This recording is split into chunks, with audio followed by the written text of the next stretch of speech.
What We Want, Sensory Skills. Presenter, Dawn Cleland. 2014 CNIB Braille Conference. People say when you lose one sense, the other senses get stronger to accommodate for that loss. I don't really know how true that is, but I do know that we teach strategies using the other senses, and we teach using those senses to complement or substitute for the visual experience. Our visually impaired and blind children often notice things that we don't. My daughter comes home and knows when I am in the house.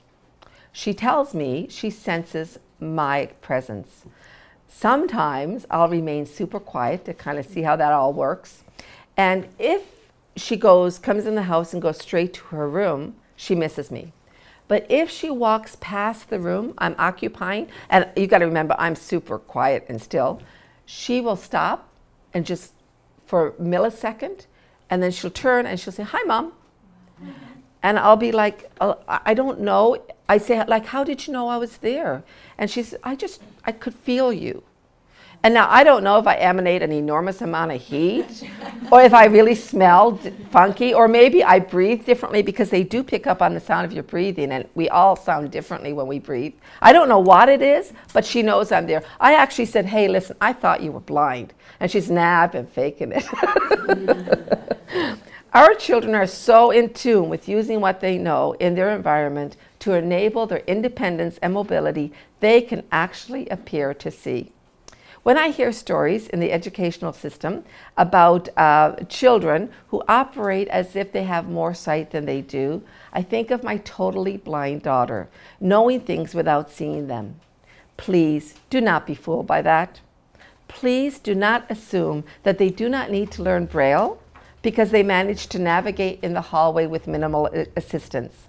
If we had the vision they had, we'd be banging into people, walls, and falling down the stairs. They have become adept at using everything they have in that hallway as landmarks. Every sound, every texture, every smell. Children do not understand how much vision they have. And if you hold up a grape and you ask a child, "Do you see this?" they will probably say yes, even if they're totally blind, because they'll probably hear your hand going up, or they'll think it's your hand that they're talking about.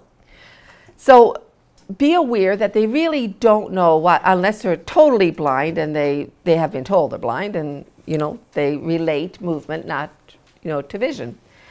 But please be aware that by the time that our children begin working with support staff in the field of vision, they have been through a myriad of eye doctors, and the parents never ever go in and say to the eye doctor and say, "How little vision does my child have?" Instead, they're always saying, "How much can my child see?" As a rule, we want our children to be able to see as much as possible. So please refrain from assuming that the tests are wrong and the parents are mistaken when you see the child navigating amazingly well, or when they say hi to the teacher in room 11 who's way too far away to see.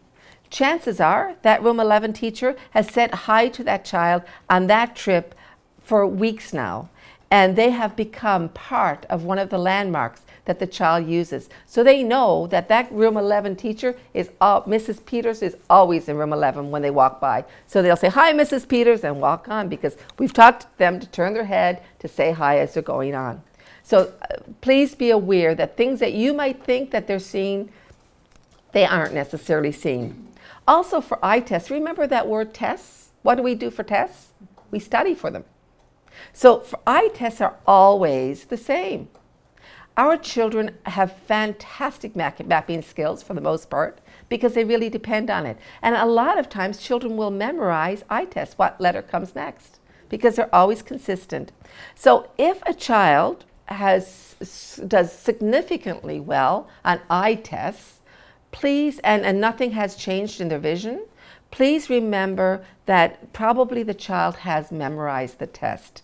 I know of a lady who's got a daughter who's got low vision, and the doctor was so excited because the technician was so excited. She says, "Oh, your daughter's vision has improved so much. You must be so excited." And my friend said, "You know what?" She said to her quietly outside, "Would you just please pretend you're moving the slide and see what my daughter does?" And she did that. She made the sound of the slide moving, and her daughter guessed the next letter, which actually wasn't even there. CNIB, Seeing Beyond Vision Loss. This video has been made possible thanks to an educational grant from Novartis Pharmaceuticals Canada Incorporated.